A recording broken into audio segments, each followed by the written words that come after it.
పర్జరీ అని ఒక మాట విన్నారు ఎప్పుడైనా? పెర్జురీ అంటే PERJURY.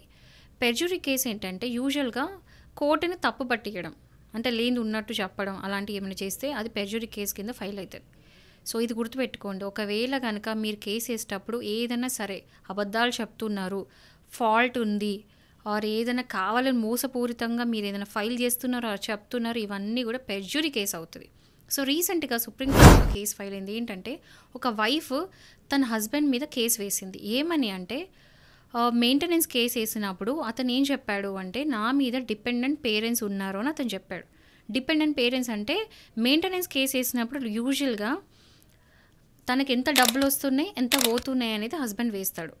సేమ్ వైఫ్ కూడా వేస్తుంది. నా హస్బెండ్కి ఇంత వస్తున్నాయి, ఇంత ప్రాపర్టీస్ ఉన్నాయి, ఇంత పోతున్నాయి, నాకు ఇంత కావాలి నా ఖర్చుల బట్టి అని చెప్పేసి అమ్మాయి కూడా వేస్తుంది, వైఫ్ కూడా వేస్తుంది హస్బెండ్ మీద. సో ఆ మెయింటెనెన్స్ కేసులో కౌంటర్లో హస్బెండ్ ఏం చేస్తాడు అంటే తన ఆస్తి వివరాలు, తన సంపాదన అన్నీ ఇచ్చేటప్పుడు తన ఖర్చులు కూడా ఇస్తాడు.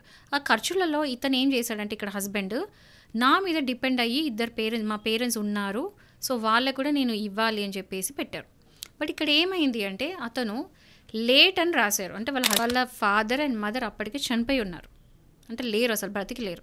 సో ఇతను మాత్రం డిపెండెంట్ అని పెట్టారు కాబట్టి వైఫ్ వెళ్ళి ఏం చెప్పిందంటే ఇది ఫ్యాక్ట్ కాదు, వాళ్ళ పేరెంట్స్ ఎప్పుడో చనిపోయారు, ఓకే, చనిపోయిన తర్వాత కూడా బతికున్నారని చెప్పేసి ఫాల్స్ క్లెయిమ్ చేస్తున్నారని చెప్పేసి కేసు వేయడం జరిగింది. ఇది పర్జరీ కేసు అయింది.